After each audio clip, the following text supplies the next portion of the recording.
Ternyata sekarang dunia sudah berubah. Kalau dulu dalam Islam kita disuruh belajar ke negeri Cina. Kenapa? Karena di situ semua sumbernya ilmu. Tetapi sekarang Cina ini luar biasa. Bukan hanya belajar ke sana. Kalau kita kaitkan dengan firman Allah, Allah menciptakan bumi dan langit. Kemudian kita lanjutkan dengan kata-kata, setelah itu semuanya buatan Cina.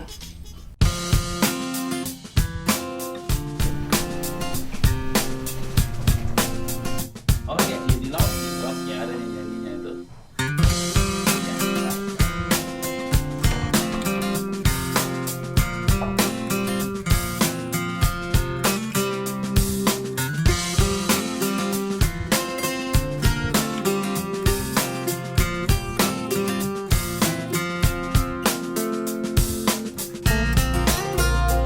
Saya tumbuh lahir di sebuah lorong sempit.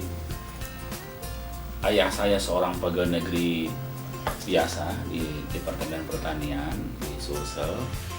Ibu saya seorang guru SMP. Kami bersaudara 4 yang di rumah ini, yang sempit ini ditinggali oleh banyak keluarga yang sekolah. Rumah yang kira-kira tipe, ya kalau di lorong itu gangnya kira-kira tipe 54, tapi yang tinggal 20 orang. Nah, dari situasi seperti itulah kami tumbuh di lorong yang sempit, mobil saya nggak bisa masuk.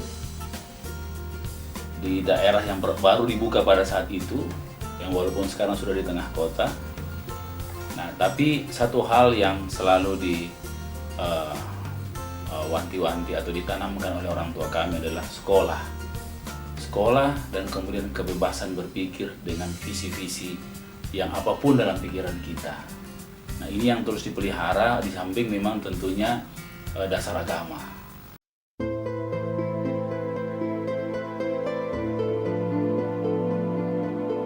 Kami sekolah, ya, di mana pada saat kami mengakhiri kuliah, pada saat adik saya, jadi saya kita semua itu 3 teknik, 1 akuntan. Begitu mahalnya membiayai pada kondisi kedua orang tua saya tidak mampu. Terakhir kami bikin karena ayah ibu saya sering kita berembuk sama-sama bagaimana menyelamatkan sekolah saya dulu sebagai kakak. Maka cincin kawin orang tua saya pun dijual untuk bisa menghasilkan saya jadi sarjana keluar. Nah, kemudian saya berkarya kerja untuk membiayai adik saya. Ya, alhamdulillah saya sebelum selesai juga, karena kita tahu orang tua saya terbatas, kami kawin dengan uang sendiri. Kemudian beberapa kita membantu orang tua dengan ongkos sendiri.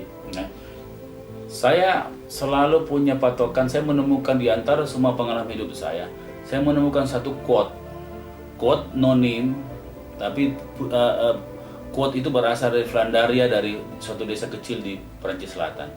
Bunyinya seperti ini: hidup itu memang bukan suatu kedamaian yang merengek meminta perdamaian. Hidup itu adalah bendera perang yang harus dibawa sampai ke tangan Tuhan. Inilah quote yang dari saya kuliah saya pegang. Artinya hidup memang bukan suatu kedamaian. Hidup ini selalu ada konflik dan tidak merengek untuk meminta perdamaian. Jadi jangan harap hidup ini sama seperti pikiran kita. Tapi hidup adalah bendera perang. Jadi hidup adalah perjuangan. Bendera perang, prinsip, credibility, akhlak yang harus dibawa sampai ke tangan Tuhan.